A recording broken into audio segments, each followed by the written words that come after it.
ଖାତାକୁ ଆସିଗଲା ଆବାସ ଯୋଜନାର ଟଙ୍କା। ହଁ ଫ୍ରେଣ୍ଡସ୍ ମାନେ ଯଦି ଆପଣମାନେ ମଧ୍ୟ ଆବାସ ଯୋଜନା ପାଇଁ ଆବେଦନ କରିଥିଲେ ବା ଆବାସ ଯୋଜନାର ସର୍ଭେରେ ଯଦି ଆପଣମାନେ ସାମିଲ ହୋଇଥିଲେ ବା ସର୍ଭେ କରିଥିଲେ ତ ଆପଣଙ୍କ ପାଇଁ ଗୋଟେ ବହୁତ ବଡ଼ ଖୁସି ଖବର। ତ ଆସନ୍ତା ମାସରେ ହେବାକୁ ଯାଉଛି ସେପ୍ଟେମ୍ବର ମାସରେ ଘର ବଣ୍ଟନ ତ ସେଥି ପୂର୍ବରୁ ଆବାସ ଯୋଜନାର ପ୍ରଥମ କିଛି ଟଙ୍କା ଯେଉଁମାନେ ଏଲିଜିବୁଲ୍ ବା ଯେଉଁମାନେ ଯୋଗ୍ୟ ହିତାଧିକାରୀ ଅଛନ୍ତି ତ ସେମାନଙ୍କ ଖାତାକୁ ଅଲରେଡ଼ି ଟଙ୍କା ଆସିଯାଇଛି। ତ ଆପଣମାନଙ୍କ ଟଙ୍କା ବା ଆପଣଙ୍କ ଟାଟସ୍ ଯେଉଁ ପେମେଣ୍ଟ ଟାଟସ୍ କେମିତି ଚେକ୍ କରିବେ ଆପଣମାନେ ଘରେ ବସି ଆପଣଙ୍କ ମୋବାଇଲରେ ତାହା ଆମେ ଏହି ଭିଡ଼ିଓରେ ଜାଣିବା।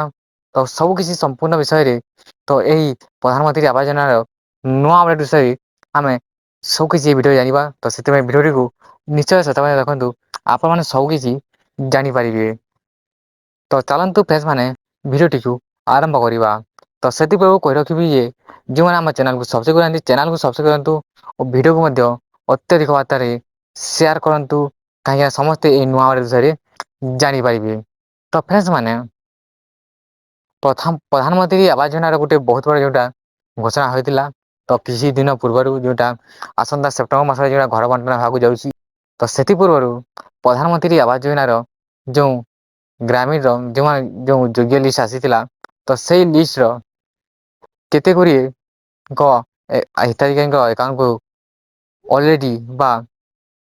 ଅଲରେଡ଼ି ତାଙ୍କ ଖାତାକୁ ଟଙ୍କା ଆସି ସାରିଛି ତ ତ କେମିତି ଚେକ୍ କରିବେ ଏହି ପେମେଣ୍ଟ ଟାଟସ୍ ଆପଣଙ୍କ ନିଜ ମୋବାଇଲରେ ଆସନ୍ତୁ ଆମେ ତାହା ଏ ଭିଡ଼ିଓରେ ସମ୍ପୂର୍ଣ୍ଣ ଭାବେ ଜାଣିବା।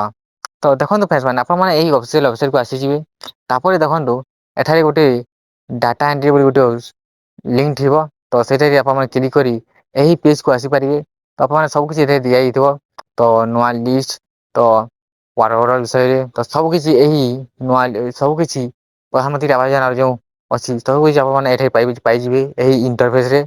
ତ ଆପଣମାନେ ଗୋଟେ ଅପସନ୍ ଥିବ ଯୋଉଟା ପେମେଣ୍ଟ ଟାଟସ୍ ତ ତାହା ଆପଣମାନେ କ୍ଲିକ୍ କରିବେ ଆପଣଙ୍କ ଆଧାର ନମ୍ବର ଦେବେ ଆଧାର ନମ୍ବର ଦେଲା ପରେ ଆପଣମାନେ ସବୁ କିଛି ଜାଣିପାରିବେ ଯେ ଆପଣଙ୍କ ଟଙ୍କା ଆସିଛି କି ନାହିଁ।